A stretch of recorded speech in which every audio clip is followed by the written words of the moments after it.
Hallo Freunde, es ist 10 Uhr, mehr oder weniger, in Redmond, Washington.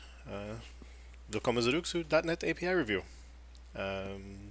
Yeah, 50 is alright, it's a big list. See what we get through today. Alright, add APIs that are needed for emitting symbols with ref emit persisted assembly builder 9er35. Yeah, so we added persistent assembly builder recently, and now want to add PDB support in it. So this proposal mainly proposing to add some APIs that used for adding symbol info in .NET Framework that is missing in .NET Core, and also one additional method that will need it for exposing PDB metadata information. In short. So also it excludes the one method model builders get sim writer that is not needed for, couldn't be implemented in .NET Core. So first method, the define document in model builder, is a bit different than .NET Framework version that it doesn't need the language vendor information or language type, and because the language type, I'm not sure when you want to use language or language type name for the second parameter, but it can be default. It's can be optional. And it will return an iSymbol document writer. Yeah, so that will be used later for adding sequence point. Why are we not maintaining the signature from framework? Because this only these two information needed for creating document in .NET Core. Other information doesn't need it. First, I think only the language is actually represents the language vendor. For example, if it's C#, it's Microsoft. It's quite obvious, I guess. I mean, to me, it's just if we're Even adding if a we add thing that this, exists in framework, we should add it with the same signature. So, what's the reason for changing it? We can if we ignore add it, parameters. those parameters will be ignored. Just everywhere we make it be oh so slightly different. That's just adding up to death by 1,000 paper cuts. So I would understand it if it's types we don't have, but to me, it seems we should just add two more defaulted GUIDs. I'm okay with that. But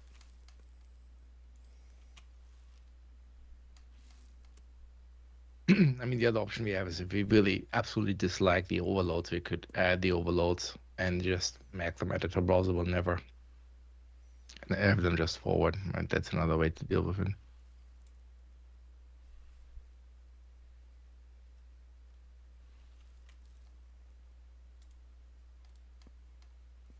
yeah, I mean, I don't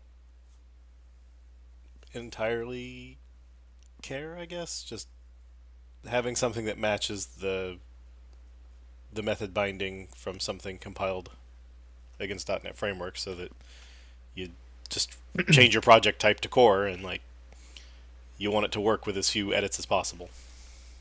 And since there were four required parameters previously, that now you got like, oh, sorry, you can't pass this many things. Yeah, I mean, this goes back to what we said earlier, right? Like the it's not so much whether it just recompiles. Like practically, we still have partners internally that move to .NET Core, right? And they throw in, they basically start with some part, right? But then they want to reuse the binaries that they already have. And so whenever we make binding not work and you have to recompile or rely on the compiler to pick a different overload, then basically you're in trouble because now it means you have to rebuild the world in order to get there. And we know that everybody who has moved to core some significant code base has benefited massively from being able to just load .NET Framework binaries. So we should just make that happen. If the API exists on both sides, they should just be in the same place, same name, same binding, so they just work as is. I think we had the same conversation last time when we talked about this, and I think the conclusion there was, well, we don't really feel strongly enough to make that scenario work, but yeah. But so in framework, it's not virtual. So if we just add both, then now we define in core starting at this version, we only care about these two, but we have the interceptor signature for the old thing.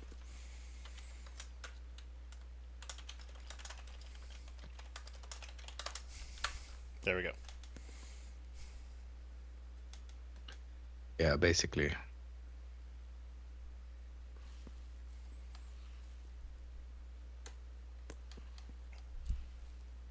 But yeah, so if in core we think that these two are the only ones we need, then adding the compat signature for framework solves the problem. Yeah. Okay.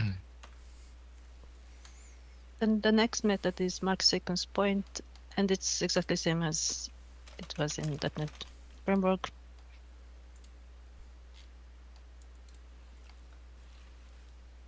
And the next is the set local sim info. It had two overload with string name and with the name and offsets. And it doesn't look like that sim info with offsets is really used much in .NET Framework. And first and second, there's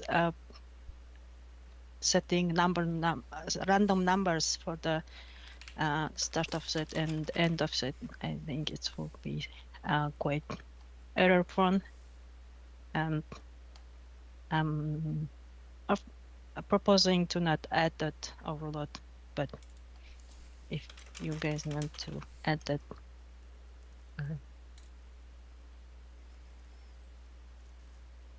So I didn't catch so it's error prone because it's absolute offsets rather than line column. I mean, will not be. I guess if simuinfo, like if local has been added in some location and within some scope, and then later when setting this local name, and in addition to update the location of that local, is just feels weird to me.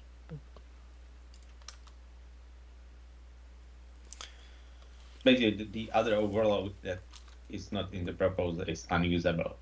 It has zero usage in APIs, in the API catalog, and I don't see how can ever anybody use it successfully. Yeah, I mean, this is a perfect example where not having it seems fine. Yeah, I know we've dealt with the virtualness on Refimip previously. For which one am I looking at right now? For local builder, at least, the type is declared sealed in framework. Right. So, wouldn't that mean that something built against framework may do call instead of call vert, which means it's just going to get the virtual throw implementations? Under certain circumstances, but I think the compiler would generally still do a call vert to not have to do the null check. Right, so the compiler would have to prove that. But if you've already references invoked a method or a member off of local builder, then the next one it might use call instead of call vert because it knows it can't be null now. Maybe. Because the type's sealed. Yeah, that there are times that it writes call instead of call vert. That's right. No one can explain when it does it, but so it. Have we been just making the same things as public virtual instead of doing a public non-virtual dispatching to a protected virtual? Is the question. I know it was proposed at one point to do non-virtual publics dispatching to protected virtuals, but I don't remember which way we landed. If you want to do the .NET framework compat, right? It's kind of just kind of hope for the best kind of compat, but yeah, like this should follow the same pattern, right? It kind of goes back up to the question, like how much we care about the .NET framework compat, like kind of do we make it a little bit more compatible here or there, to make things like more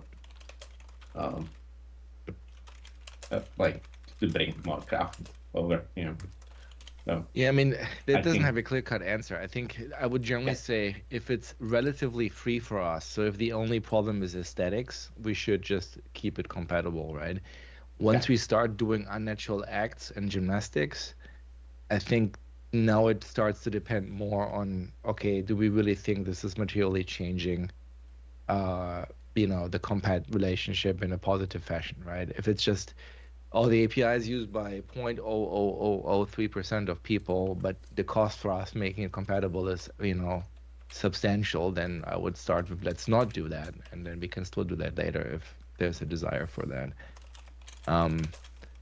This is one of those areas where the usage is low enough, like I think it is 1.8% or whatever for the other one, and I think local builder all up, I think, is in the realm of 5.8%. I mean, we can start with, let's just keep the method name the same. And if we find out that the virtualness doesn't actually work in practice, Well, too bad. I guess at that point we can't really change it anymore. But um, yeah, I guess that's one of those areas that we have to decide up front. Well, I think these types.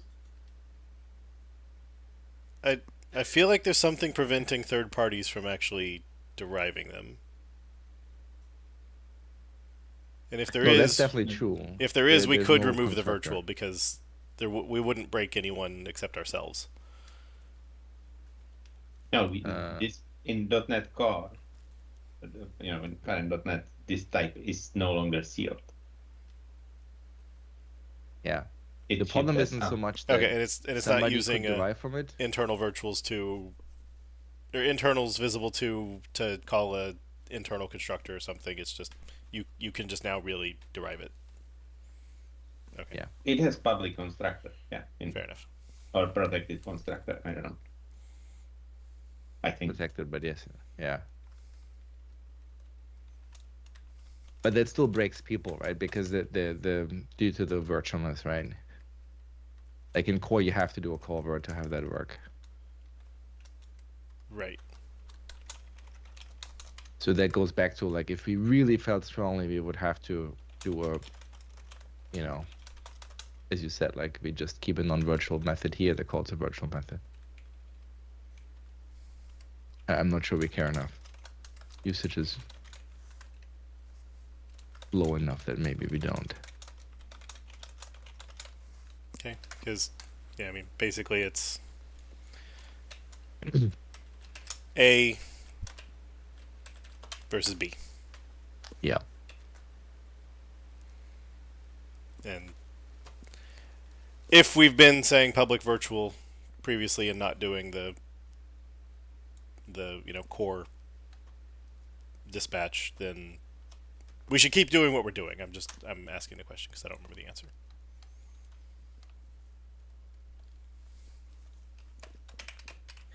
Yeah. As you said, the problem is it's the death by 1,000 paper cuts, right? So the I guess the question is, what's the problem when somebody's impacted by this? What would they do? Well, they would basically have to rebuild that part against core. Yep. Yeah. Well, they are, most likely rebuilding that part against .NET Core anyway, uh, for because of the other changes we made. Yeah. So I think, to me personally, like this .NET framework compat, I think we should forget about it. It's like we are past that point, but that's my opinion. Yeah. I mean, Well, we are and we aren't, right? I mean, as I said, No, like we're still. it is what it is, but we are not making it better.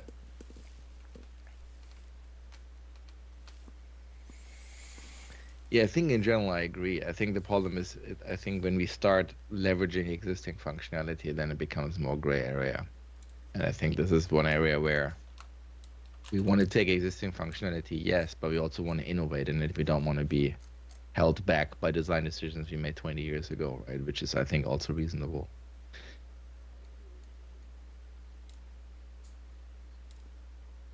The challenge is that some of these things are things that have prevented people from moving to core before. So now they start, and then it becomes, an unfortunate situation. But as you said, if there's other areas where they have to make changes anyways, then maybe that's fine. I mean, in fairness, reflection emit isn't the area where you use a lot of types in your API surface, right? Most of the time, this is the kind of stuff you would have in an implementation, and then try to like abstract it away as much as possible anyway. So that should be an area where rewiring that should be relatively straightforward, actually. yeah. I mean, assuming that there's more than one derived type on this, the framework design guidelines would suggest this not be public virtual anyway, so that whatever validation should be done on name can be done on name in one place instead of in every derived type. But Sure. but if it's only virtual because we only have one implementation type and it's in a different assembly and we don't really care about third party extension, then whatever.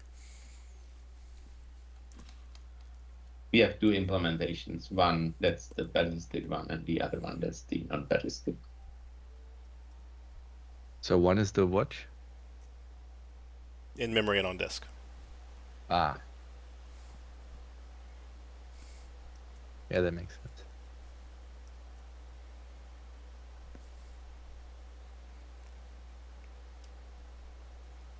All right. Sounds like I'm the only one who suggests non-virtual, so I'll leave it marked virtual.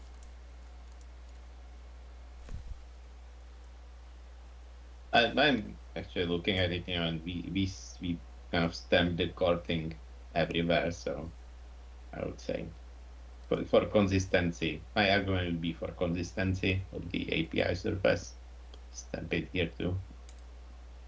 Okay, so we did do the template method pattern elsewhere. Yeah, we have done it for the existing APIs to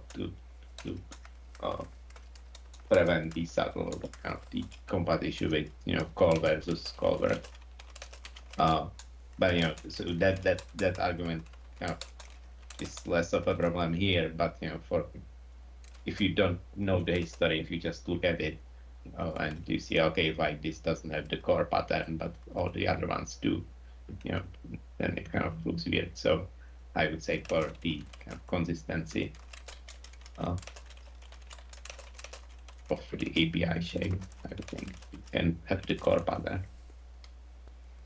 Okay. I'll make those doodles while we move on to the next thing. Yes. So next method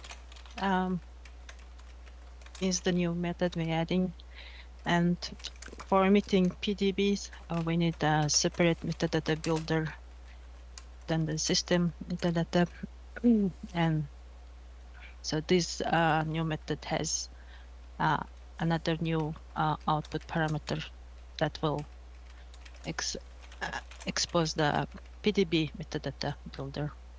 And that will be used for creating portable metadata builder. In .NET Framework, there were Boolean value in the define dynamic model method that says emit symbol info, and if that is set, then PDB was saved into the file when on save. But in our new design in persistent metadata builder, we will use this method for emitting PDB. And the usage example have to finalize the emitting PDBs in the API usage example. First, I have to create the PDB. Right.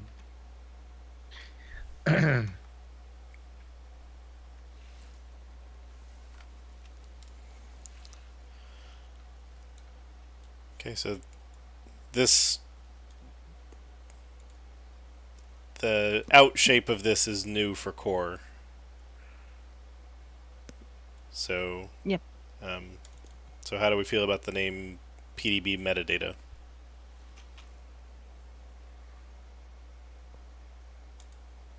My brain initially latched onto it as Hungarian and then realized it wasn't. But so It's a pointer to a database of metadata, right? exactly. No, I mean it's kind of. I think presumably this is the new metadata format, right? It's the portable PDB, which is expressed over metadata, right? Yeah. So just seeing if anybody wants to take issue with the name or suggest another one. Otherwise, we can leave it as is. I'm pretty sure I've seen this name somewhere else, but maybe that wasn't its implementation. But I mean, it seems fine to me. I mean, I don't know. I think we've used the term PDB everywhere, even though it's no longer PDBs. I think they even use the same extension, I believe, right? I think the PDB is fine. I think the PDB metadata combination is kind of unusual. I don't see it. I looked at the system reflection metadata implementation, and the PDB metadata doesn't show up in there anywhere. It when we talk about that, we in the existing API surface, it's just PDB or portable PDB.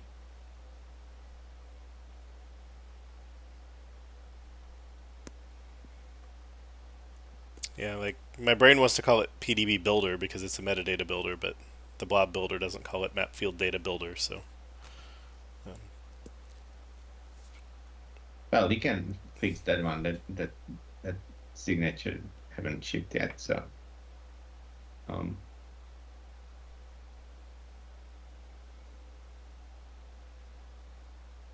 Yeah, I'm fine with portable metadata. That seems reasonable. I mean, just looking at grab app, it seems like all the usages are third party or implementation. And it's usually PDB metadata reader. alright,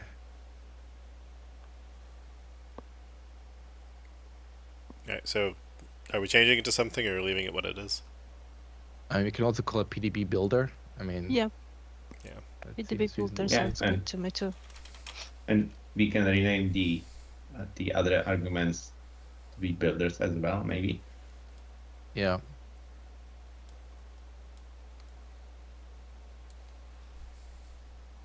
So it would be IL builder. Or is it field builder? Or I guess map mapped field builder. Yeah. So what a mapped field?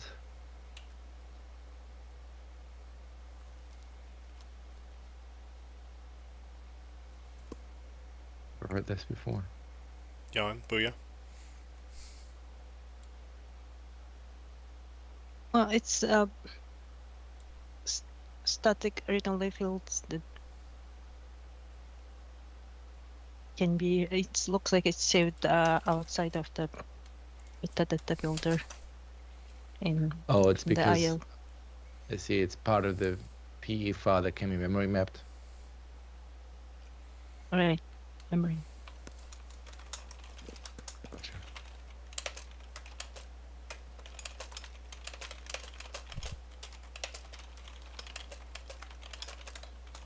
Yep. Yeah, I'm actually looking at the manage P builder constructor that basically takes these blob builders again, and wraps them and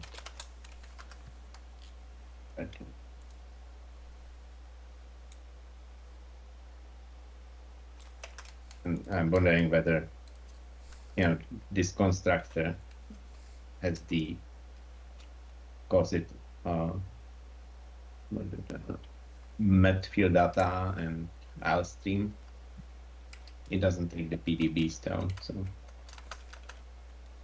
I'm wondering whether it's better to keep the names consistent even though they are kind of.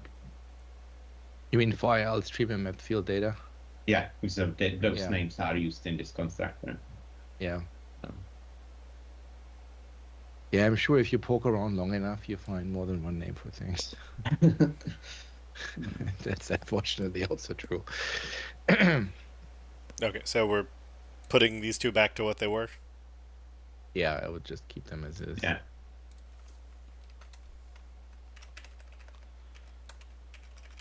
You're killing me, guys.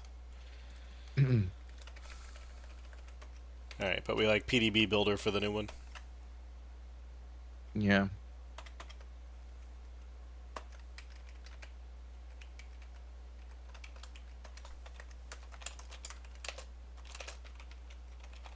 So what's the when the user gets this PDB builder, what's the API that it's then passed into?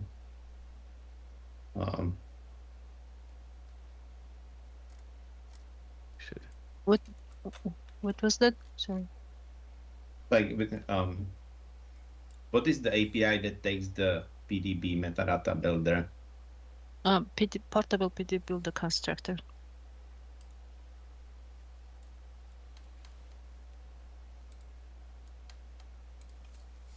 And what is called there? Portable PDB builder, the type name. But the name of parameter name is weird though. Tables and heaps. Okay, that's not a good name. So.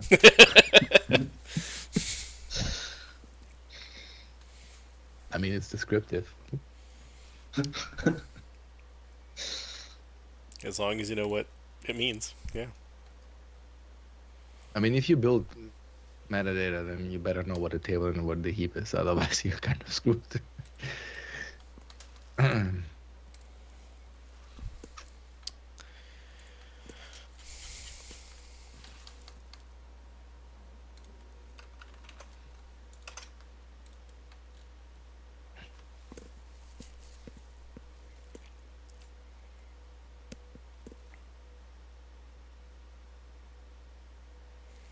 All right.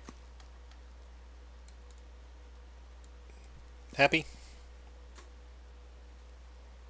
That's good to me. By the way, all these persisted things, where do they go? Are they going into the metadata assembly, or are they sitting on top of something else that depends on metadata?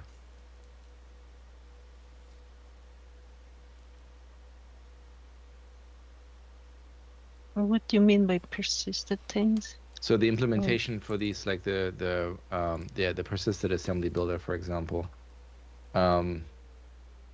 they go into, oh yeah, they go into system reflection bit, and I guess the system reflection bit now depends on metadata. Yes. Yeah. Gotcha.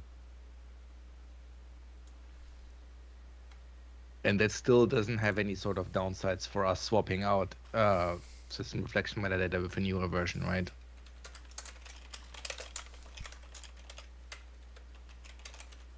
Yeah, it's kind of the same. There is no new fundamental problem introduced. Yeah. I'm only asking because the compiler guys keep asking me whether they can still wrap the API service. And we don't want to tell them no.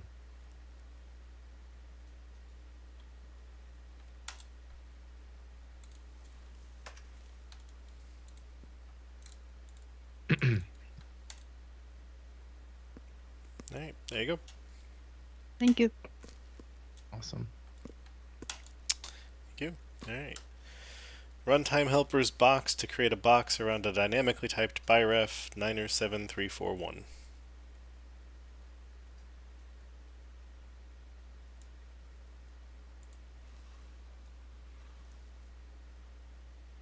Does this one make sense to you, Jan? It's like one of those unsafe helpers that that basically exposes what you can do via our instruction, and this basically just does what that instruction does without any validation.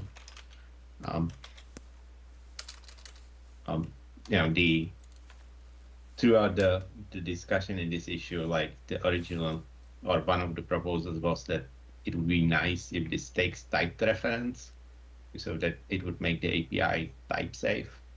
But unfortunately, the typed reference is like special type, special case by Roslyn, and basically you cannot use it in any reasonable way. That's something we would like to fix eventually, but with the Roslyn limitations as they, with C# limitations as they exist, that type safe variant is not workable. And what's the reason we put it on runtime helpers versus unsafe?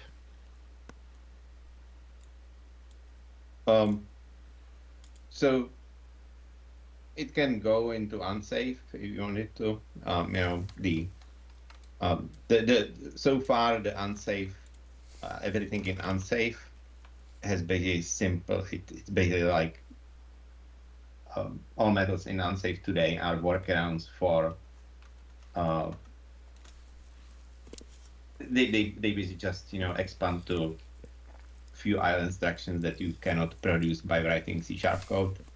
This is not like that. Basically, you cannot write IL implementation for this. It needs to be runtime intrinsic. But like that distinction made sense when we shipped unsafe as out of band package. We are not doing that anymore. So we can add things to unsafe that are runtime intrinsics too. So that's. Yeah, I mean, I have no preferences. I was just wondering because I mean, all the other requests for similar looking APIs ended up on unsafe.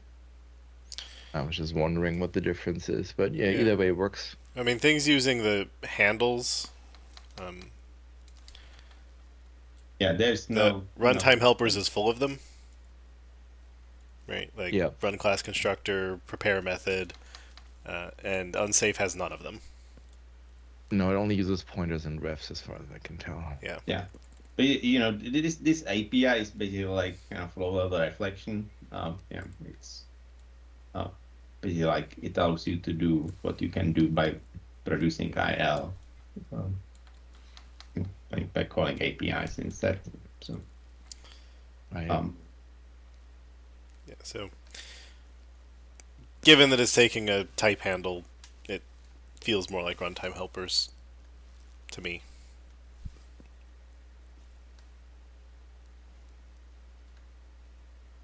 yeah, there's like in the next issue on the list, there is similar proposal for size of. I'm not sure whether that proposal have it also on runtime helpers or whether that one has it on unsafe. But those two should be consistent.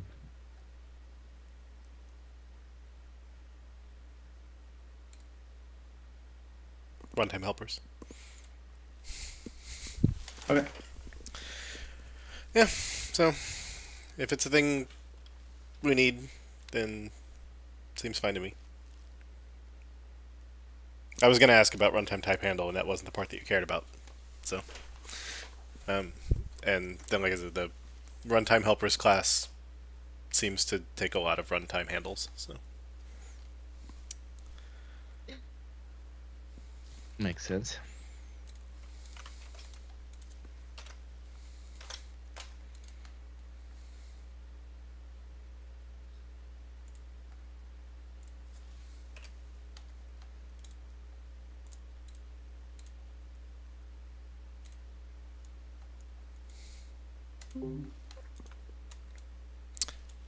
surprise, surprise, runtime helpers size of.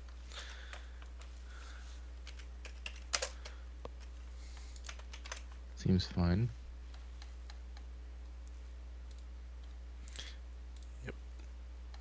And yeah, all the existing things, instead of calling it type handle, they call it type.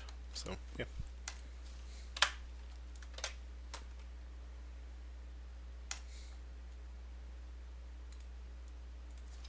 That was quick. That one might be a record. Well, I mean, we literally just looked at runtime helper, so Indeed. And we would have taken me longer if that would have been the only one. jumped ahead to make sure that the two were consistent. So, all right, providing vector functions covering common mask checks 908055, and thanks for your help, Jan.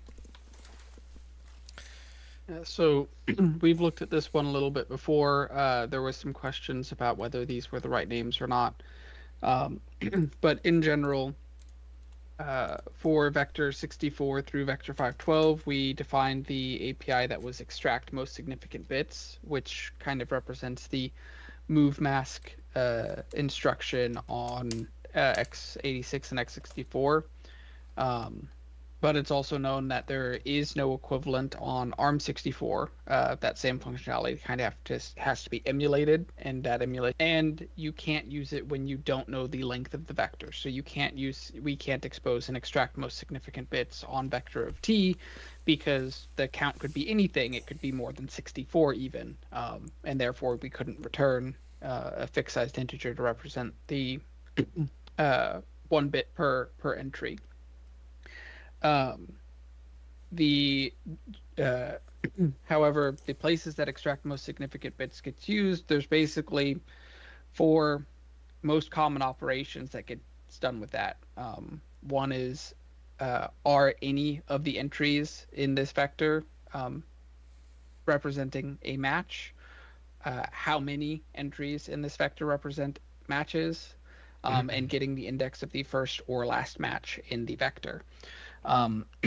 where match is effectively defined to be, depending on scenario, it's either the most significant bit is set, which is exactly how extract most significant bits works, or it could be all bits are set, or it could be any bit is set. Uh, um, and most typically, we end up using the concept of all bit set because uh, that is what um, that is what comparisons actually produce, is they produce a vector that is all bit set for true and no bit set for false. Uh, but the question last time was basically, is matches the right name? Um, or should we make these more verbose with names such as um, uh, any, such as using a term like, uh, are any elements all bit set, uh, and expanding it beyond that. Match is just kind of the uh, terminology that uh, that internal helpers have standardized on over the past few years, representing, we did a comparison, we want to know how many results in that comparison represented true versus false, effectively. A match versus not a match.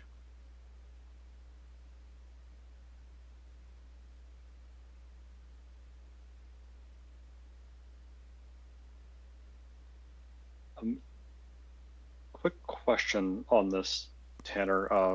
I came in like just a few seconds late, so maybe you led with us.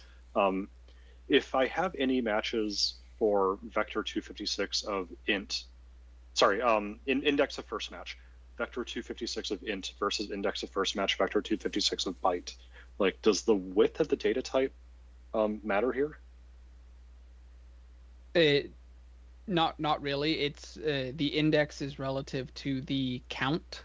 So 256 of int would return an index of -1 if nothing, and otherwise 0 through 7, since count is 8. And byte would return between 0 and 31, since it has 32 bytes in the vector 256. Okay, so it is fixing it up to tell you not necessarily the bit position, but the element number. Okay. Right, which is why it's not index of first set bit or anything. It's match because it's doing it on a per element basis.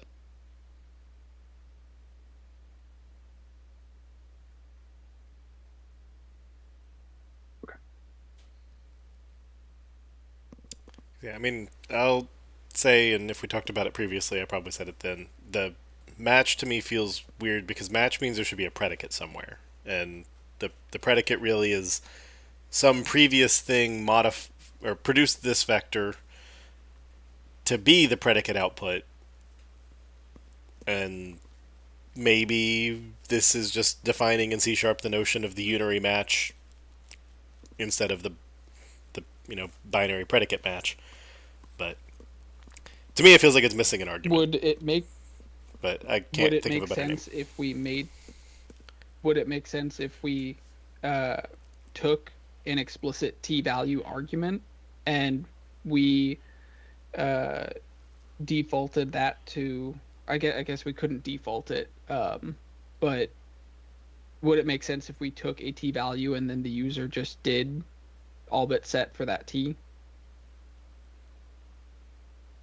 There are actually cases where you might want to say, does any element match this particular value? That's also a useful scenario. So it would be reasonable to have that if the consideration is match means value. The main thing of not having a parameter is the most common case is you want to actually compare against 0 or all bits set. Does If does vector already have an index of? No. Okay, so And we so don't even implement IEnumerable, so there's no link extension methods on it or anything. right. So if we did add um, t value, which we can't because the vector of t is already called value, but if we did, then presumably we would just change index of first match and index of last match to index of and last index of. Yeah, if we wanted to match the existing link naming conventions, that works as well. Honestly, if we wanted to make them all match the link conventions, because there's also a link any method that I think takes a t value, that would be reasonable to me. I like the idea of taking a value just because I think it is relatively common for people to say like, oh, I want to look for a 0 element inside my vector, for instance. But I'm curious if one of the other big use cases here is I want to know if this bit mask effectively was set. Are there some platforms that set only the high bit and other platforms that set every single bit inside of a mask that was matched? No, all platforms currently return either all bits set for match or no bit set for false, specifically because if you're going to do ladder branch-free code, like for example, you want to do a conditional select, you end up having to use that in an and operation, and so you to correctly mask off the elements and things like that. So all platforms either return a dedicated mask register type, in which case you just have 1 bit per entry, or they return a vector where it's all bits set or 0 per element. Okay, so I'm going to use some terminology that I think Steve Tobe used a few months ago with me, and I like it. So if someone is asking for any matches, comma value equals -1, we would say that that's probably durable for all future platforms. To say like, yes, this is the way that you look for a mask hit. We would end up, so -1 would only work if t was something that had an implicit conversion from the literal -1. So it would only work for things like sbyte or float or things like that. But and it would be incorrect for float because if you were looking for all bit set. But it would behave correctly on all platforms where the value you're looking to match against is the bitwise representation for -1 in an element. Right. Well, yeah. When I said -1, I meant I guess I should have been clearer to say it is whatever the representation of all ones is. But it sounds like that is durable, though, right? Like we would say future platforms, we expect the same behavior. Yes. So regarding, you brought up floats, which is kind of interesting because what is all ones in a float? Is that like positive infinity or something? It is a negative QNAN with a full payload. Is that, so that's never going to be equivalent to anything else, correct? Technically? Correct. And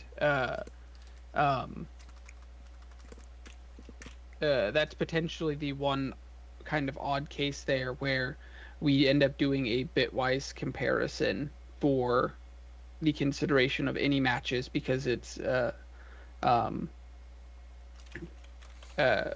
because we're working on the concept of a match. A user who wanted to use a general any that took a t value would end up needing to do as int 32 or as uint 32 and then compare against all bit set if they wanted the literal comparison. Is that maybe going to trip people up? Potentially,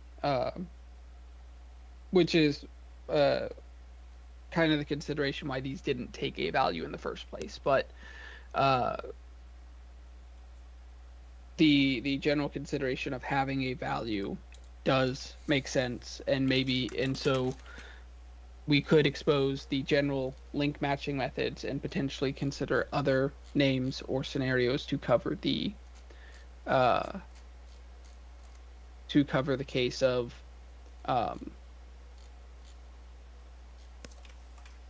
of specifically the match concept and come up with a better name than match for that.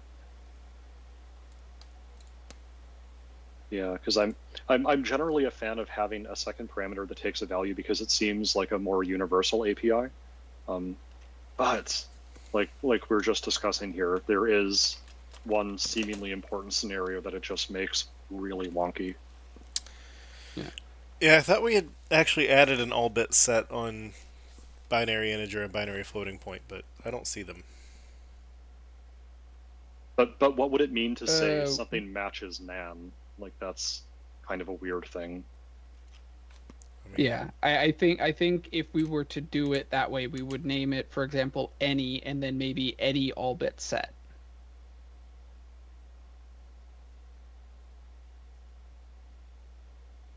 Gotcha. And then you'd have get, and then you'd have count and count all bit set.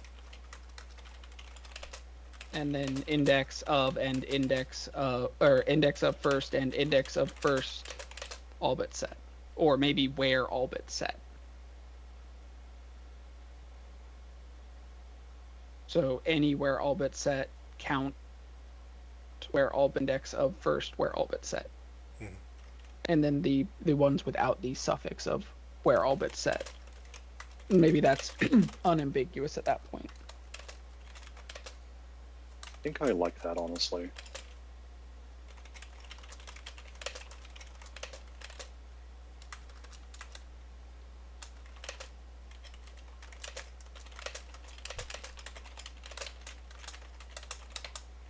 Or, overloads and then documents, but it seems like having overloads of the same method name might be confusing. Yeah, I would think overloads where you're wanting the consideration of this is specifically all bit set would be confusing because then you've got two methods with the same name that have somewhat different behavior. Yeah.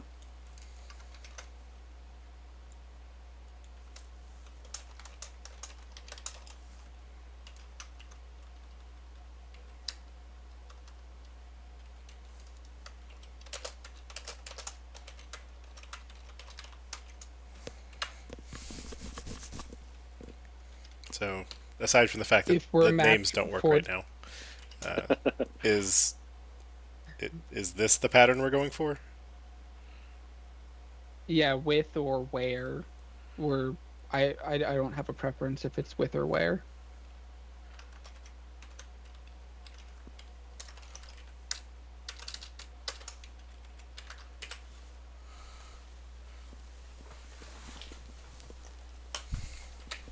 I think not including with or where between the words makes it a little bit confusing, though.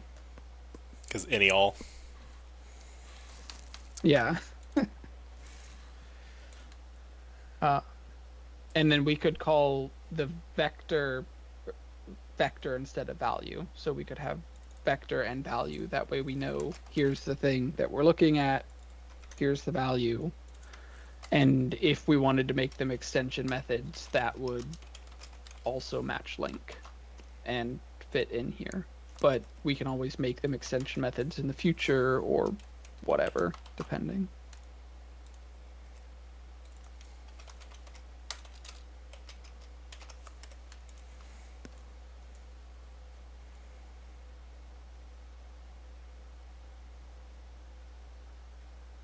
Right. Is anybody feeling I strongly like on? where. I was going to say I like where more than with, just from the premise that link also has a where method.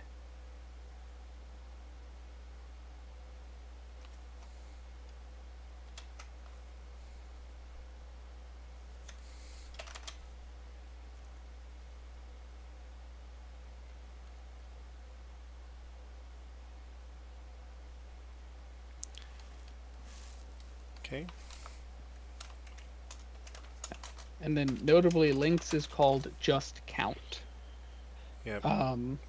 I don't know if that's confusing when compared to the property that is count. But the property's on the generic type rather than the non-generic.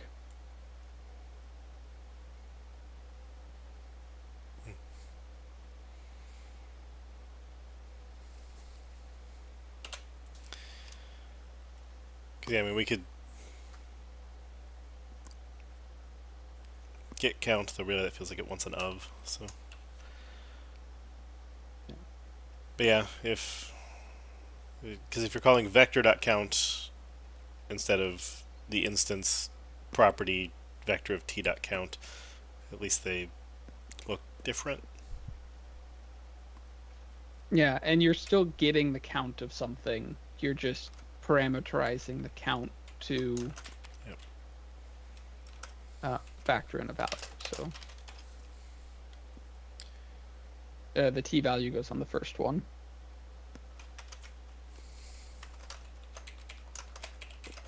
Picky. Alright, so index of first match is just index of.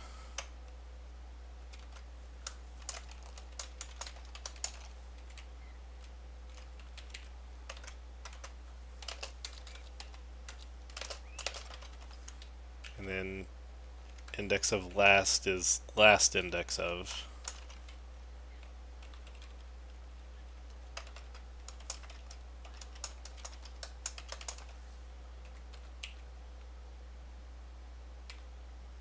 And that one looks slightly weird, but it fits a pattern. And that's not what I want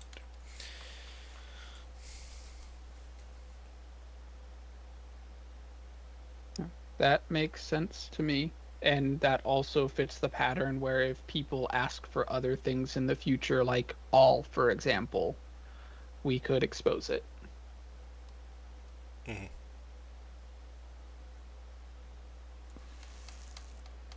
I don't think we actually have any cases where we need all today, though.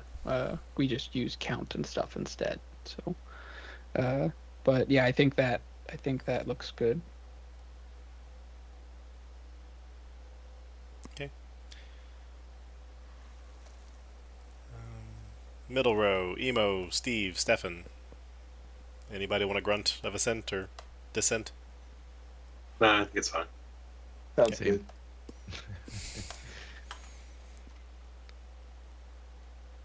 Alrighty, and then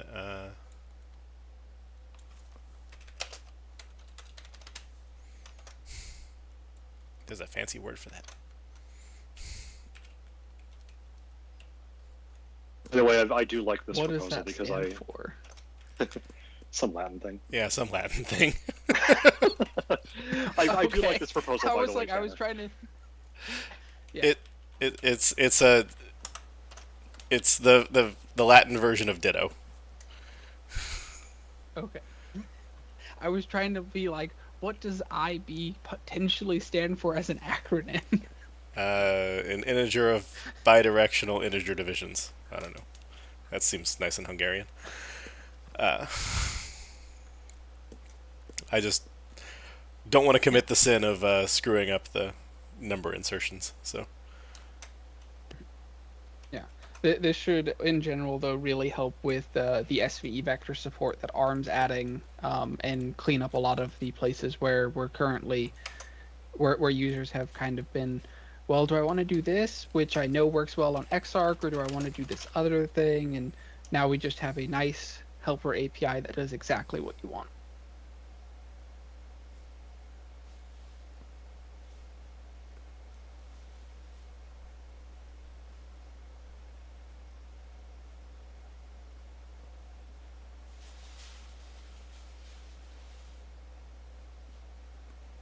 I used it wrong. It says ibid is same location in a previous citation, so it's C also. We know what you meant.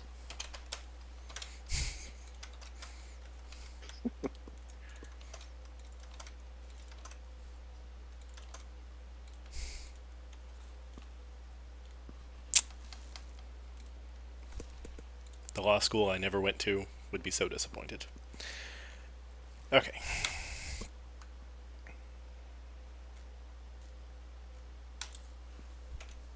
Just out of curiosity, and I know this is consistent with everything else, but for these vector methods, like why do we make them static versus like an instance on the vector of t? So instance methods take the first parameter by ref. These are explicitly in registered types, and that's counterintuitive to what you actually, and so that's counterintuitive to what you actually want. Makes the JIT do extra work. There's lots of runtimes that don't handle by ref elision as well as RyuJIT does. So this just kind of helps force better correctness, and gives us the flexibility to make them extension methods in the future if that's ever desirable. Sounds good. Yeah, and like I said, I saw that was consistent with a bunch of other methods.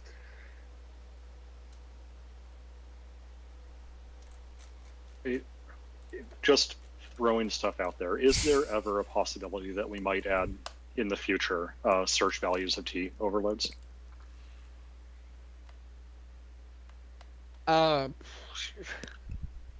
don't think so. I don't think there's ever a case where we could end up optimizing that to do anything more than a naive scalar search. Fair enough. I think it's the same reason why I don't think we could ever add predicate overloads. At best, we could make it implement IEnumerable and expose link, and then just tell people it's link. What did you expect, perf? Fair. I imagine if there's a scenario where like people really very commonly look for 2 or 3 values, like 0 or -1, but only those, nothing else, like we could add n-array overloads if we needed to.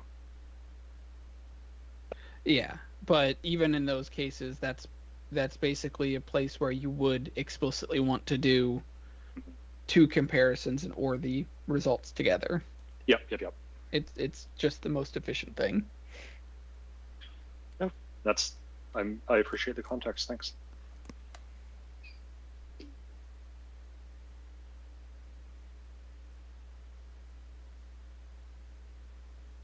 All right. Happy? Yep. Sounds Very happy. Like with this or existentially? Either. It's a beautiful day outside in Redmond right now. Alrighty. The guess of 5 filled the first hour. So. Well, next list it is. Oh,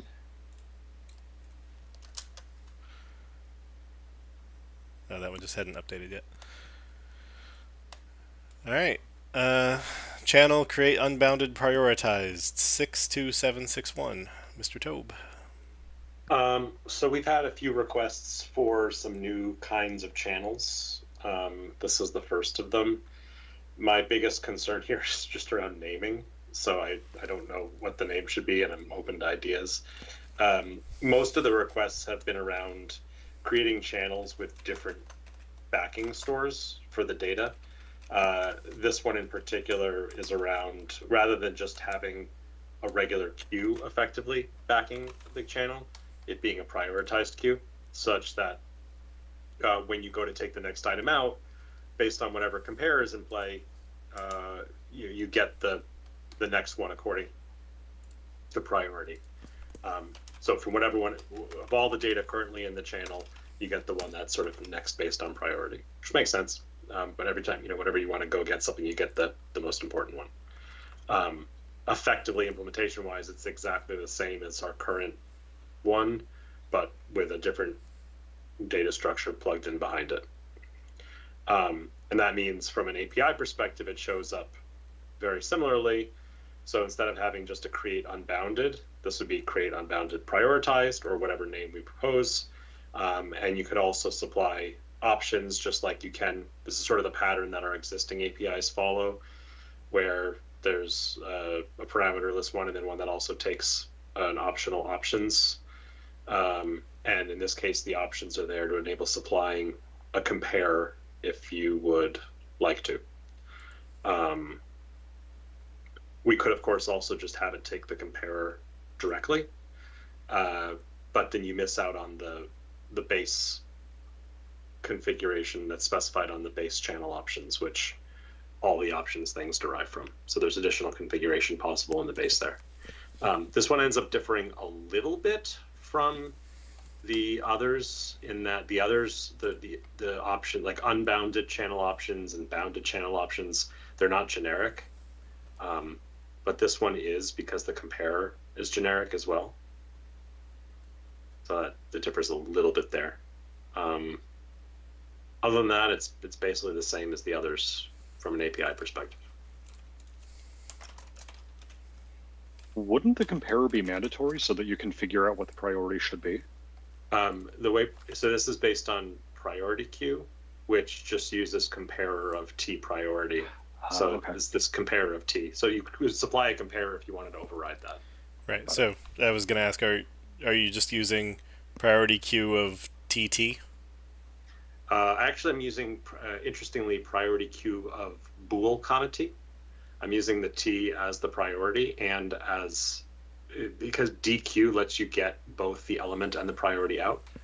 So as an implementation detail, rather than storing the T twice, I just ignore the element and just use the priority. But that's an implementation detail. Fair enough. I guess that means that the heap structure that Eric used inside it isn't itself public. Right. That was just me being cute to avoid doubling the size. If T is large, having a no. So, but yeah, you're using the channel element as T priority in the priority queue. Yes. Logically as both, but implementation-wise, just as the priority. Right. Because I was just making sure that was not that you weren't expecting it to be based on int or something. No, so. And I contemplated, like, well, what would it mean here for there to be a separate priority? But the abstraction for channel it only has one thing. It doesn't have two things, so they're sort of logically the same. Fair enough. You could imagine having this take like a func T comma T priority, where it could derive a priority from the T and store it separately, but that didn't seem useful. Yeah. Unless that was somehow expensive to produce. I would just use value tuple here and have a custom comparer that says look only at T2.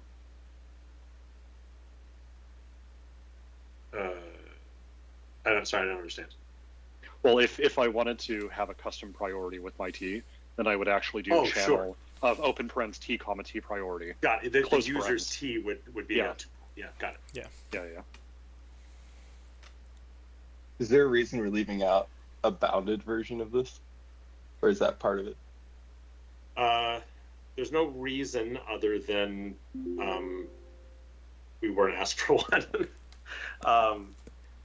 We could decide what we wanted to do there. If we want this to be possibly bounded as well, we could either have a separate create bounded prioritized, or we could just have a create prioritized that was itself possibly either bounded or unbounded. And then it would just be an option on, like, whether it was bounded or not would just be on the channel options. We've also separately had a request for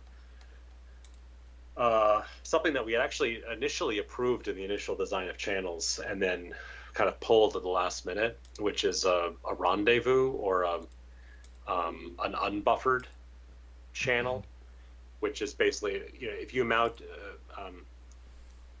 in a bounded channel, you can imagine that just being like a fixed size array as the maximum number of things that you would store. A rendezvous or an unbuffered one would be empty, and so a producer and a consumer would have to be there at the same time in order for them to hand off to each other. It wouldn't buffer anything inside the channel itself. I don't think that one would be relevant to priority, since priority is purely about what's stored in the channel. And since there'd be nothing stored in the channel, priority wouldn't really be applicable. So I think even if we added such a separate API, I think from a priority perspective, it really would just come down to bounded versus unbounded. And we could choose to do that either as we have unbounded and bounded today, which is two separate APIs, or we could just add either now or later an additional bounded property to the options and allow it to be specified that way. Of course, if we did that, we'd want to remove unbounded from the naming, and it would just be create prioritized or create priority or something. Mm-hmm. I think for consistency, I prefer having them be separate methods with separate options types, because you also have like the bounded channel options, right? So it'd be weird to derive from that if you weren't bounded. Right. Like I don't maybe think we'd end up deriving from it. I think we would duplicate what's on it. So bounded channel options exposes a capacity and a mode. So I think we would probably just have those copied here, and mode would default to or a capacity or something would default to some sentinel, either in .max value or -1 or something. Yeah, and the mode itself, like you actually might want to change the semantics of that for a prioritized channel. Like right now, the mode has things like drop newest, drop oldest. Right. Like maybe you would actually add something like drop least important. I don't know. Right. Yeah, or, like, sorry. No, I was gonna say, I think we probably newest oldest would probably need to logically be remapped to most important least important, because I don't think it would take extra work to also track the order of queuing in addition to the priority order. So either we would just use the existing enum or we come up with some new enum. Yeah. Right, because you could be saying that newest and oldest, if we wanted to use the same enum, would be most likely to be queued or dequeued and least likely to be dequeued. Right. And interestingly, one of those becomes relatively expensive. Right. Because the priority queue doesn't know what a low priority item is. It only knows what the highest priority item is. Yeah. Or, yeah, depending on how you define priority, but yeah. Fair enough. It only knows what's next. Yeah, exactly. And then as Otherwise, part of you that, need it to can figure out rebalance. what next is again. Yeah. Otherwise, I think it's order n to figure out the other one. Probably. Like one convenient thing that I've used bounded channel for is there have been situations where I don't expect it to ever drop or wait, but you can basically check try right, and in when you think you have a bounded scenario, it's basically an assertion. I don't know how much you care about that. I'm convinced though it should be different options types though, and different enum than bounded channel if we do it for prioritized bounded channel.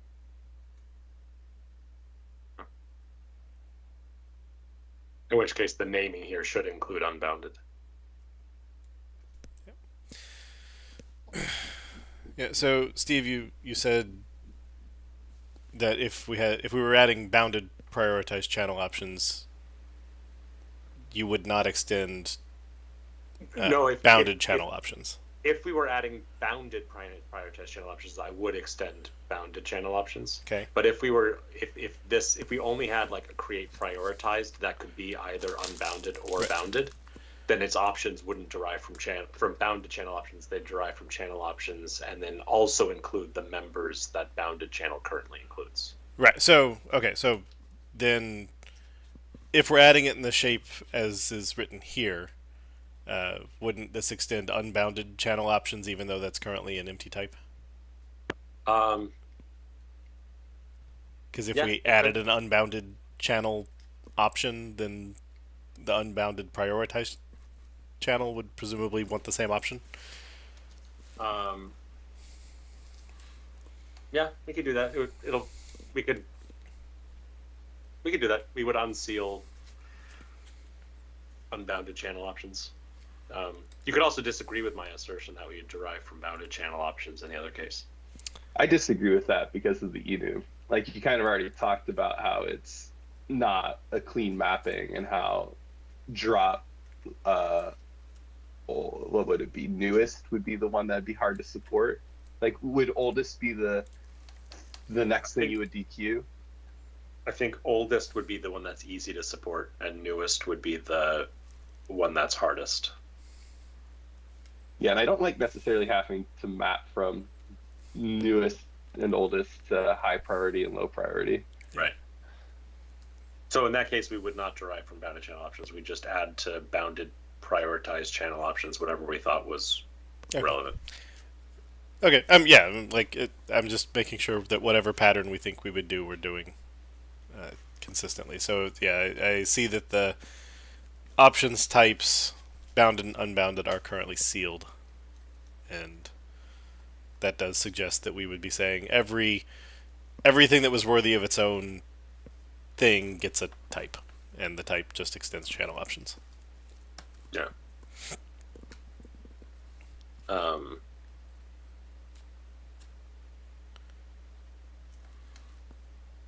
I don't remember why we separated different APIs for unbounded versus bounded versus just having that be in the configuration.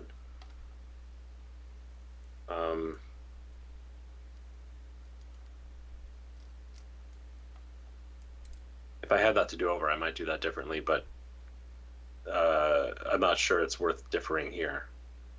I kind of like the fact that when you call create unbounded channel, you're not given a bunch of like irrelevant options.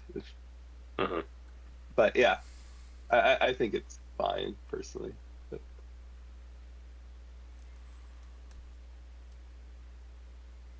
Just for other context, the other things that we've been asked for that we might get to in this release, one of which is the rendezvous thing, which, or unbuffered thing, which the reason we cut it, we don't need to get into it here, but I'm not sure if we'll bring that one back. There are some issues associated with it.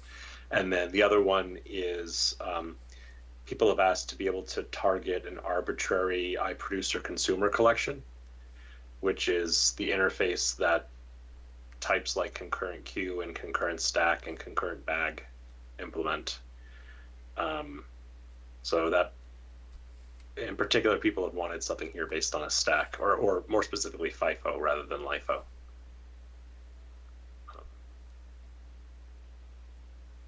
But yeah.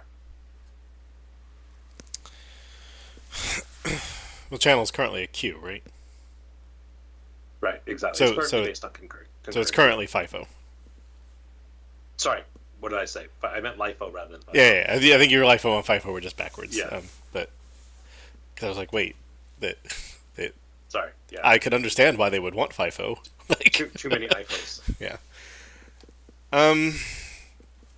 Right. So I guess we have a couple talking points or things to land on. One is, do we want to remove the notion of bounded or unbounded from the name of this and make it potentially a future option on prioritized channel options of whether it be a nullable capacity or a sentineled capacity or whatever? Or would we think that should we have both of them, that they would be top level name option, or like top level names in their own right?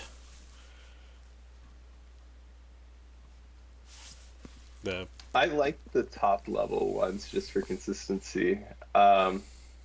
It does make me kind of wonder, though, this might be going a little too far with the architecture astronaut, is like you could have a based prioritized channel options that just has the compare, and then like with unbounded channel options, have it derive from that and seal with no additional members. Yeah.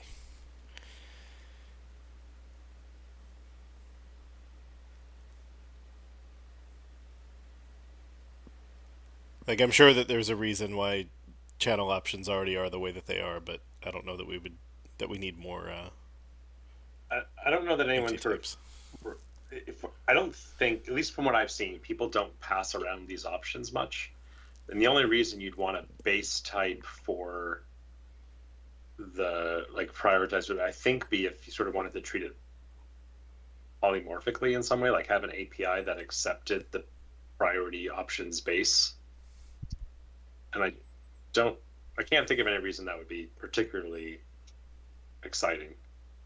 I agree. I was just like, if we're going for consistency, so Yeah. channel options is abstract. We kind of went that road. The reason channel options was done that way is just there was already, like, I think it has 3 or 4 properties, channel options. Yep, 3. Yeah, 3. So it was just, duplicating those on each of them seemed like we passed the threshold, but if there's just one, Well, yeah, I agree with that. Strong opinion. Yeah, I agree with that. I do like the separate methods, though. Like, I feel like that's just knowing. You mean like a create unbounded prioritized and a create bounded prioritized? Is that what you mean? Mm-hmm. Yeah. Yeah.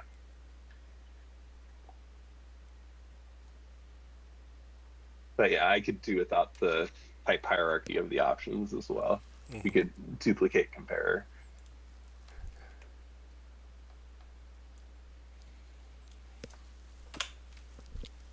Okay. The only opinion that's been shared in chat is the dissenting opinion of, like, the idea of it being on the options type instead of a top level method. But You mean the bounding, whether it's bounded or not, being on the options type? yeah, of just calling it create prioritized and Right. I'm 6 of one, half dozen of another.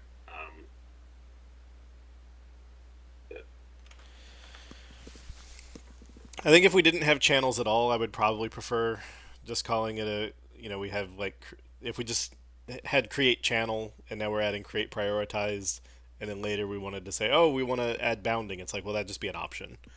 Right. But since we already have create bounded and create unbounded, the problem is prioritized isn't differentiating bounded or unbounded. No. So it's not like do you want bounded, unbounded, or prioritized? And so I think that the existing methods mean that for maximum consistency, we're basically stuck with bounded and unbounded in every name now. So there's one other option, I guess we could. You're talking about it, made me think of one other option, which is we could unseal unbounded channel options, introduce the prioritized derivation of it, and then create unbounded could check to see whether it was a prioritized options, and if it was, do something differently. I hate it. So Okay. Not very discoverable, right? Like, if you're in Visual Studio and you're like, oh, here's the options type, and then you got to know, like, actually, you could pass in a derived type. right. So just the thinking on yours would be the 4 methods on channel would be the only 4 methods for all time. And then at least when it comes to if when you're dealing, well, not the only 4 methods for all time, but like if you were creating something unbounded, then it would be the method that you call and you pass in options to configure it. And if you were creating something bounded, then you'd pass in an options, and it would then just be based on the options that you passed in. right, but in that world, we would never need another method on the non-generic channel again. Well, for example, the create unbuffered one that I mentioned earlier would be a new top. Okay, because that would bounded, unbounded, and unbuffered. Okay, I gotcha. I would sooner add like a nullable, or maybe like I would sooner add the compare to the base type, to the abstract channel options, and then maybe another bool to flip it on and off, like the prioritization. Well, we can't easily with it being generic. I guess it could be a non-strongly typed compare. I just don't like the lack of discoverability when you're like, scanning through the API docs. No, I get it. I was just throwing it out there as. Yeah.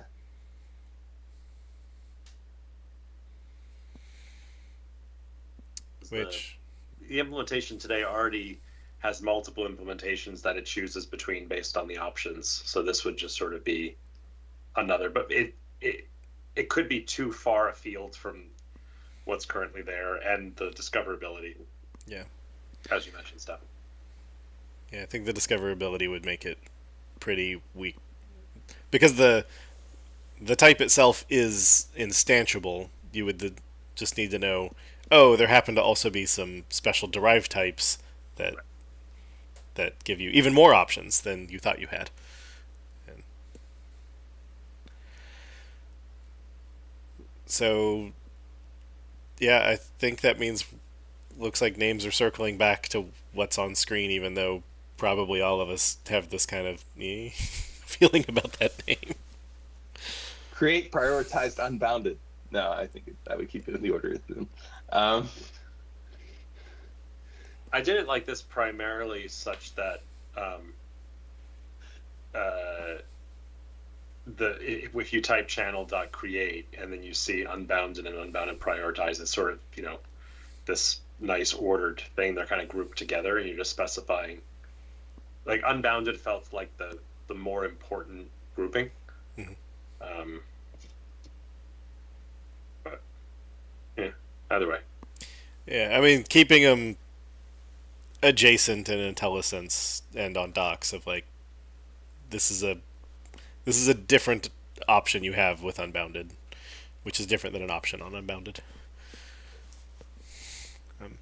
I guess, I mean, more than just like having unsealing unbounded channel options, like you could overload it. Like that's marginally better. You mean have a create unbounded overload? Just rename this method to create unbounded. Yeah. And then you pass new unbounded prioritized channel options if you don't That's have an the options problem. opinion. That's not terrible. But yes. You basically, you just had the second overload on the screen, not the first, because that already exists. Mm-hmm. And if you instantiated and passed in an unbounded prioritized one, that solves the discoverability aspect, sort of, kind of. Yeah, I don't like the empty, like I want the default options being like you just knew up the empty options. Like it's a little weird. Yeah, because I mean the parameterless one could do something of like, if T is auto comparable, then clearly you wanted the priority one, but that would be a breaking change for somebody. No, yeah, that's. I mean, I don't imagine too many. I guess channel of string is probably sane. And channel event is probably your reference example. So It does feel like you could more easily accidentally get the one you didn't want, though, if we just call them both the same thing. Agreed. I think I like the proposal more than the overload. Emo, any opinions?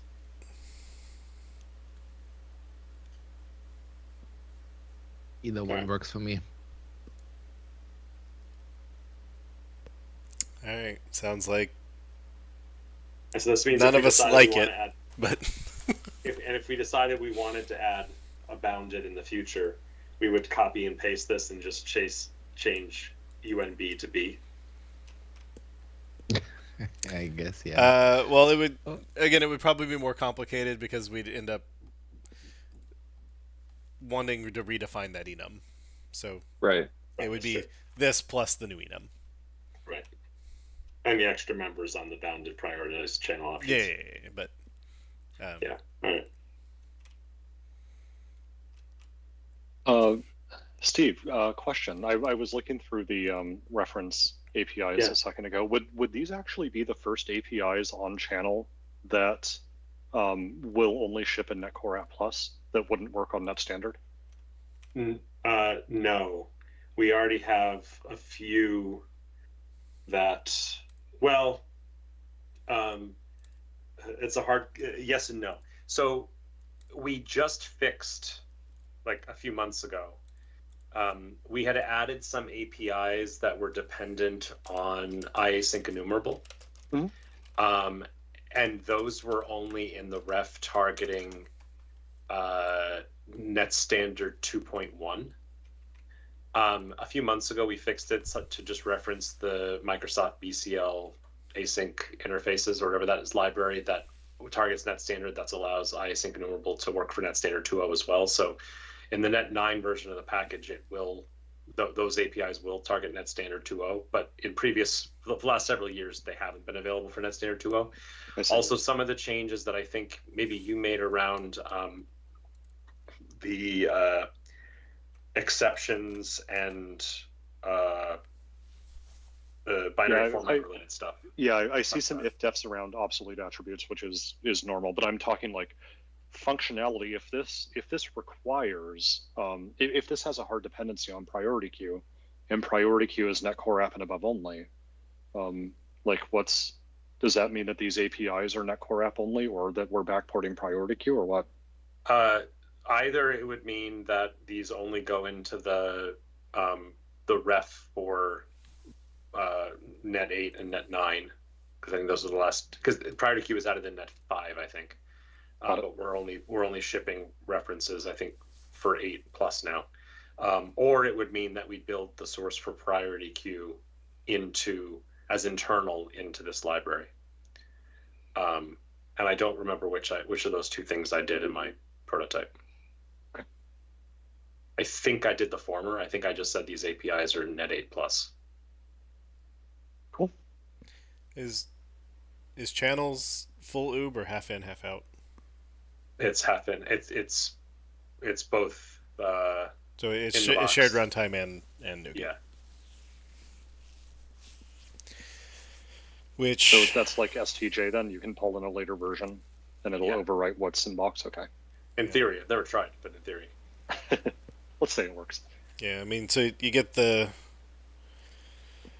if you make the ref net 8, in that case, that means you will have to ship an implementation in the package instead of just saying the ref is net 9 only and it gets to just do unification. I guess you're probably already shipping an implementation. I'm pretty sure we're already shipping an implementation. For if somebody grabs one from the future. So, all right, never mind. Yeah, I only brought this up just in case it affected like API reviews final statement on this. It sounds like this is already an understood issue, though. Yeah. Okay, cool. And I'm fine with it being net 8 plus only. But if we wanted it down level, we could easily build the priority queue source into it as an implementation detail, and then these APIs can work down to net standard 2.0 as well. Oh yeah, as long as this doesn't tank the approved API one way or another, like great. Yeah. Yeah. Just wanted to raise it as a. Yeah. It ends up being an implementation detail because it's not exposed to the API anywhere. Right. Okay, sounds good. Because the only interaction it has with priority queue is iCompare of T. Neat.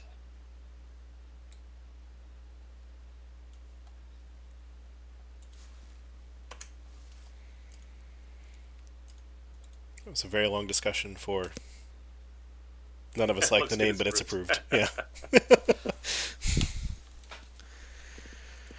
All right. Invalid enum argument exception should support uint, long, and ulong enumerations. I didn't know we had an invalid enum argument exception. I've certainly never used it. What was the final proposal for this? Sorry, can you scroll down just a little bit? Is that what the... Oh, yeah. Trying to page this back in. Are you still here? Yes. So this exception type has this overload, constructor overload that accepts the value, what value was invalid, but it is in type, so it's impossible to pass. I mean, that it can happen data loss when there is long or ulong. Its values are passed to as an argument. So, and this guy proposed to add overloads that passing uint long or ulong, and or it's also proposing adding just overload that accepts object instead of many different types, whichever is preferable, I think. And I did know it also proposed for adding throw methods, but looks okay to me too. So this says alternate ideas by Stephen Tubb. I think my suggestion was just that constructor or a factory method. I don't that throw if one. I don't think we would. Well, I guess we could do, but I'm not sure if it's desirable. I think I just suggested just specifying the value. Yeah. If we were to have throw methods, I wouldn't want them on this exception type that's hidden under system component model. I'd want them just on argument exception. But then how would it know to throw an invalid enum argument exception? Who's to say that it really should? This is one of those types where, like, ideally this would have either been put in system or we just wouldn't have had it at all, I think. Yeah, like, and maybe argument exception is the better thing. Yeah, because I think anytime I've ever had you've given me an enum value that's not allowed, I've used argument out of range. I was just about to say that. Like, do we really?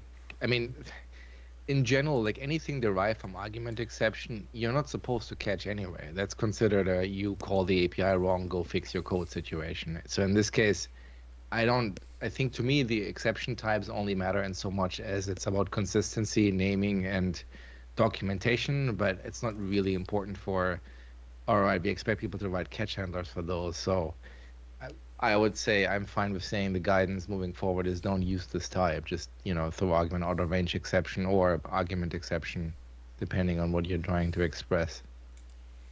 Because the value is not stored on this exception. Because argument out of range does store the value, but this one doesn't look like it does. So that means it's only used in building the message. Which, I mean, again, like, it seems reasonable, right? At which point we could call it string invalid value and just you call toString. Well, but then you have have to throw. do the formatting, right? So, like, that's why, I guess that's why it's nice if it's actually doing the formatting for you, right? I mean, I guess it's only going to call the default toString because there's nowhere that you could specify a format specifier.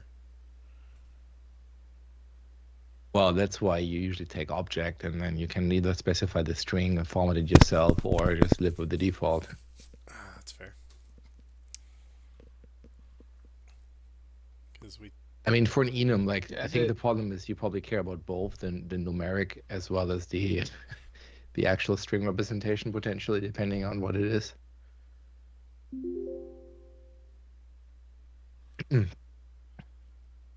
Yeah, and it's so weird to me that, like, it's not the longest overload of the constructor. Sorry, it's weird to me that the longest overload of the constructor does not take the inner exception argument. Yep. Like, no, I mean, like, I think I probably care about using the right argument exception more than the average person, and I didn't even know this type existed.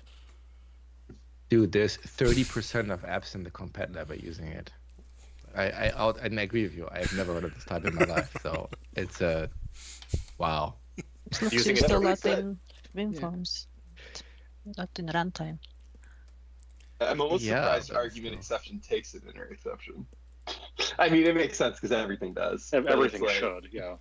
Yeah, but I mean, if there's, I don't know how that happens. I'm sure there's a way. Like, I guess what I would probably suggest is, like, I do like the idea of just taking an object and just saying, like, we don't know what the original shape of the invalid value was, but if it's object, we support everything. So nullable string argument name, nullable object invalid value, non-nullable type enum class, nullable exception inner exception. Like, just make the longest overload and just say, look, it's fixed.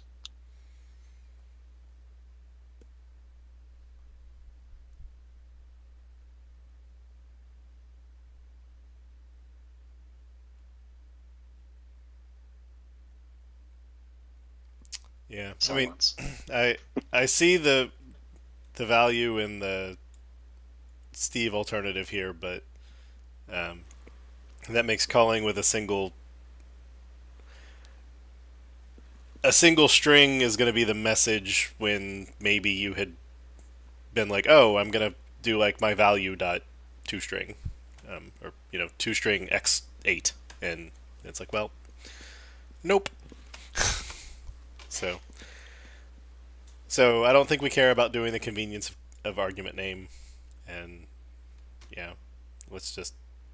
I think I agree with Levi's call this object, and let's go ahead and fix it while we're here and put exception enter exception on the end.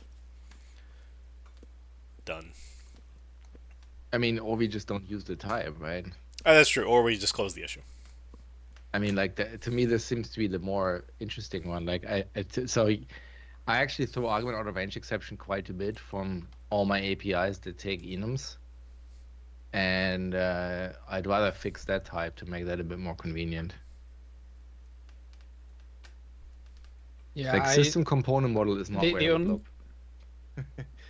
Yeah, the only thing that gives me any pause about just saying don't use it is the sheer scope of apparently 30% of apps in the compat library use it already.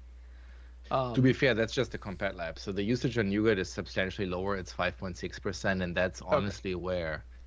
I mean, I think Buya is right. I think the compat lab is, of course, heavily biased towards desktop apps. I still don't know why 50% are. Oh, actually, I know why 50% are using it. It's probably. I mean, I can probably look into it to really find out, but. The compat lab, as I said, is desktop apps. A lot of the desktop apps are using third-party component libraries, and they in turn use a lot of, they have a lot of code in there that interacts with the designer and the design surface and all the WinFormisms that are existing there. So they probably are the ones using it. I don't think customers are using it, actually. I'm sure some are, but... System diagnostic stop process and process start info. We'll throw this exception. Well, those are also the APIs that are kind of component model related, for better or worse, because there was a time when you dragged the the process actually on the design surface. But I don't know. Like, it seems it's just an odd choice. I agree. I hadn't heard about it before today either. I mean, they take a lot of enums, so probably they at some point just did it, and then nobody talked to the rest of the team about it. I mean, it says netfx 1.0. Yep, I mean, 1.0, there was not a lot of people doing API reviews. Yeah, I was going to say API review didn't exist yet. Well, the namespace means that it was actually intended for designer scenarios. Component model? Yep. Yeah. Yeah, I would not want to promote that type. All right, so we want to just close it saying we don't believe anyone should be using this exception type? Yeah.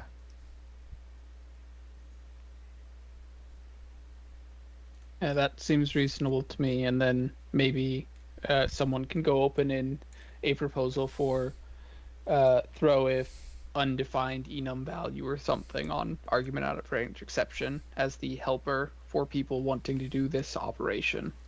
Because I think we've all written such a helper before.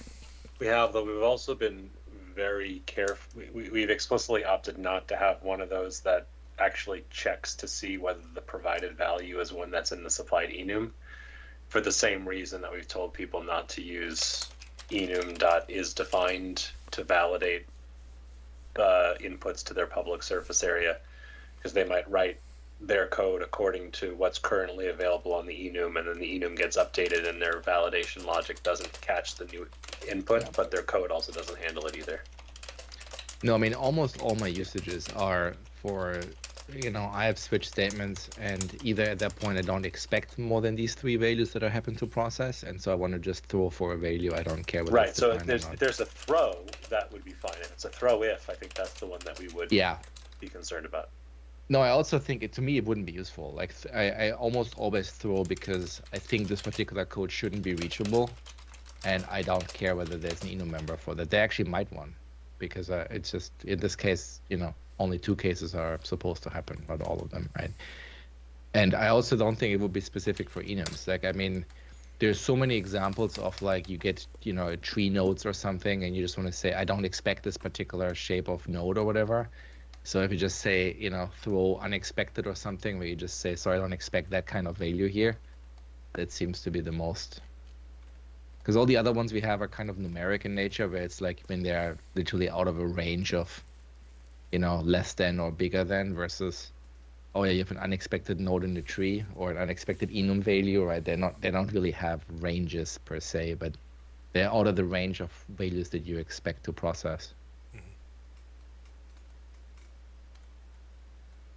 Today I just throw the exception directly, but the problem is that the constructor I would need takes a message at the end, which I never use because I just want to use the automatically formatted message. So I have to keep passing in null, which is annoying. But we should fix that then, right? Well, we can't, unfortunately. I think we should just have a throw method probably, because if you want to remove the argument, I think if it gets ambiguous with the existing one that takes object. We could make it nullable if it's not already, and just have a default value. You can just pass null as the message. That might also be a thing, yeah.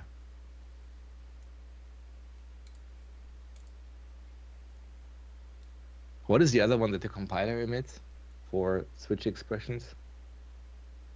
Unreachable. Or incomplete something or other. This. It's in compiler services though, is it not? Is it in compiler services or is it a synthetic type? No, it's a type it inherits from a type, and the compiler will prefer the type if it exists, and if it doesn't, it throws the base type. Okay, because here's What is switch? Something switch compiler services, and I don't see switch. Oh, because I have whole words on. Switch. So apparently, switch expression. Non-exhaustive switch thing. Yeah, something like that. Like I forgot what the name is, but there's something. Yeah. Switch expression exception. Yeah, and this one is deriving from invalid operation exception. That's an interesting choice. I'm sure we were involved when that was designed, because I remember the design review, but... Well, and then we defined system diagnostics unreachable exception to represent the general this cannot be reached state, and I think the compiler uses that now too. Yeah, I think the reason why we went with this over argument out of range was, well, who says it's an argument, right? You just switch over random things, and, well, your internal state is not handling that well, but... There you go, Emo.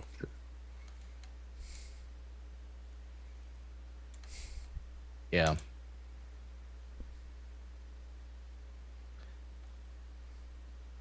Thank you. Yeah, so the again, compiler will throw this one if it exists. If it doesn't, it throws invalid operation exception. And if you look at the stack trace, it takes an object as an argument. Yep. Which kind of makes sense because you can switch on lots of different things now. Yeah, including strings. Which means it must be casting string to object.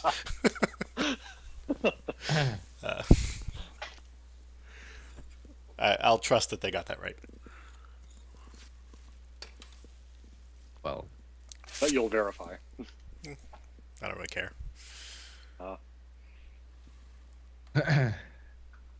yeah, so then I think we are fine then with just promoting argument out of range. I think then the question is whether we should make that more convenient, right? What are the throws that were proposed here? They were just binding to the enum. Yeah. Yeah. Well.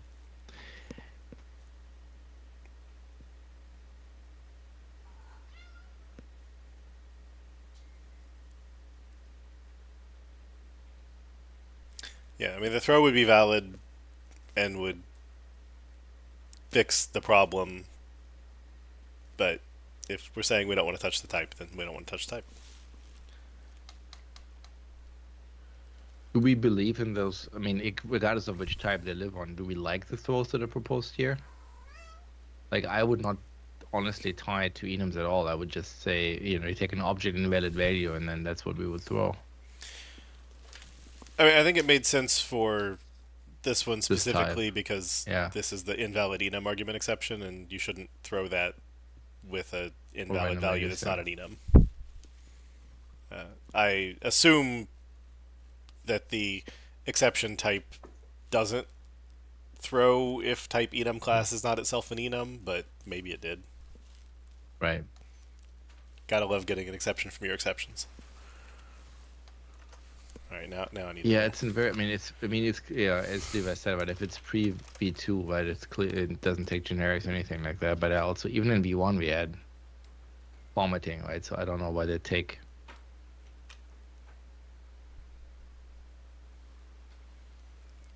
Numeric values directly. Maybe that's because in the context of attributes, a lot of them were encoded as raw values rather than as enums for dependency reasons. But it's just strikes me as very odd. Right. So the only reason it uses, I think it seems weird. Yeah, the only reason it uses the type argument and the value is for this message. Oh, that's awesome.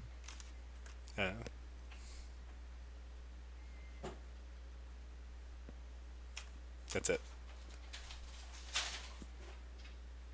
Well, there you go. It does not care in the implementation that enum class dot is enum. So, but it can't be null. All right.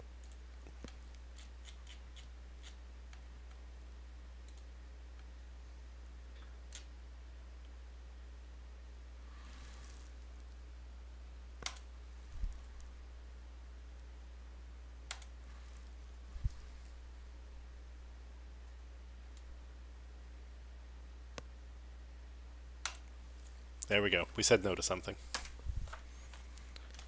Do we have generic throw ifs today that just takes a boolean? I think the only ones we have are on object disposed exception, right? I don't think we have anything else. I was looking at that. There was something Boolean? other than yeah, object disposed definitely does. I think there's others. All the other ones seem to be specific conditions. Throw if Yeah, like invalid, for or out throw of if less than, or Right. throw if negative, throw if not equal. Yeah, but I think for object disposed exception, given that most disposable objects are implemented by a like Boolean backing field that says dispose true false, like that kind of makes sense. Yeah, or handle is null, and that means it's disposed, and so it's the. Yeah, I think if you look at across our use of it in runtime, 99.9% of them are the condition is just a reference to a member or a field or something rather than being a larger expression. Right. Yeah, the most Yeah, so complicated then- expression I'd expect is null.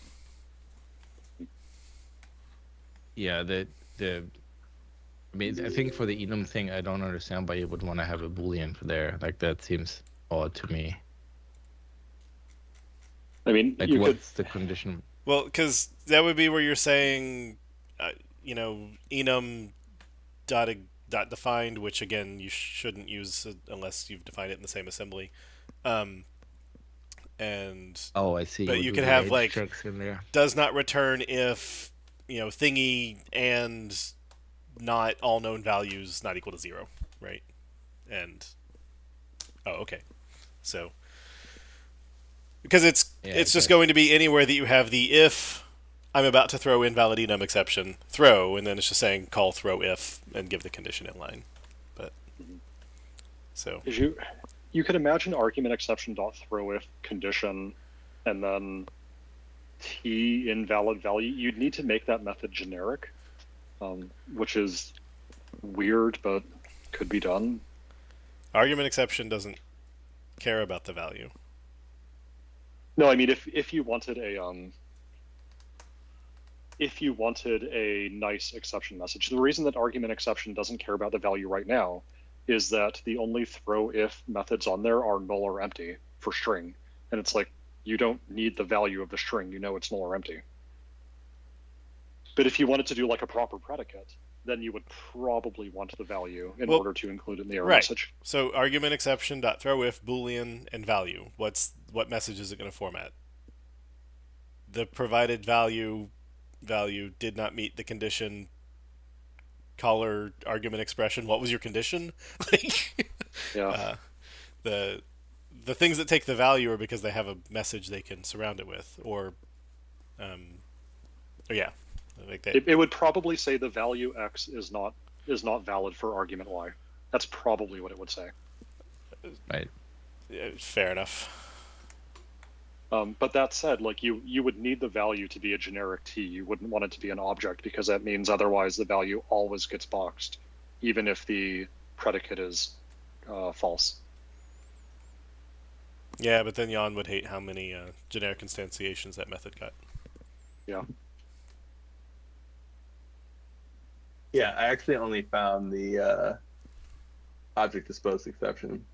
That's public. The rest are all internal stuff I was looking at. Mm-hmm. Because yeah, there's all the other predicates are built into the method names. Yeah. I don't think I can. Yeah. Am I just imagining this? I thought we had a caller argument or caller thingy that gives you the actual representation of the expression. Is that not caller argument expression? So that would give me also if it's like, X is not equal to null and B larger than 5. Yeah, I think it just stringifies the input. Yeah. Hmm. Just like yoinks out of your code.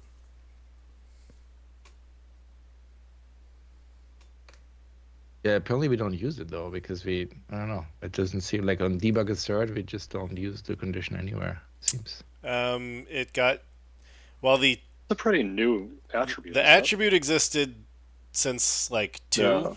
Yeah. The compiler only we started use it. supporting it like last week. Or by last week at this point I probably mean like 3 years ago. Post pandemic. Oh, we have this asserted interpolated string handler, and that's where this stuff goes in. Never mind. Yeah.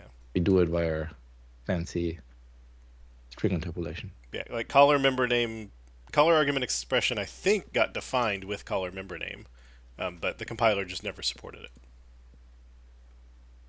Now it says it was added in Net5. I'm pretty sure we added it in 3. Yeah, I was gonna say we added it in like 5, and then there was like 2 releases before the compiler actually implemented it, because there was a disconnect between us defining it and them saying they were definitely doing the work.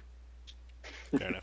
I clearly misremembered it because I thought it was from antiquity and just no one ever got around to defining it. Well, now that I They know did, that like, this caller attribute line numbers. exists, yeah, like Yeah. I'm going to start using this everywhere now. Yeah, It is kind of cool. now that it actually works. can't use it for net standard or netfx, but yeah. Well, I mean You within my own can libraries. You probably can by just Yeah. defining and you can if you go with the unsupported route of specifying the language version to be 10 or above. We'll Yeah, just pull in Sergio's package and just call it a day. right. Because it doesn't care that it comes from the right place. Yeah. And you shouldn't need to unify with it. Yeah, it works. And that's how we made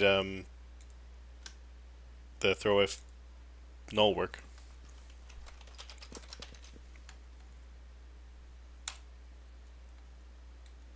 You don't have to specify the parameter. We do it for you. As long as you say something sensible like throw if null foo, then it'll say foo was null. Yeah, I kind of assume that it only works when it's a simple thing, but I didn't know it worked for whole expressions. But yeah, Well, that's cool. It works for whole expressions. You just get the whole expression as the One giant literal string. text. Yeah.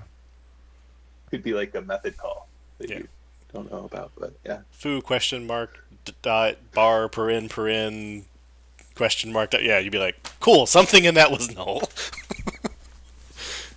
Also, maybe I should have specified a parameter name. All right. Yeah. So we've hit time, and we closed the thing. So I'm proud of us. We did something. All right. oh, that's API Cat. That's why I'm missing buttons. All right, so thanks everyone for joining us and putting up with.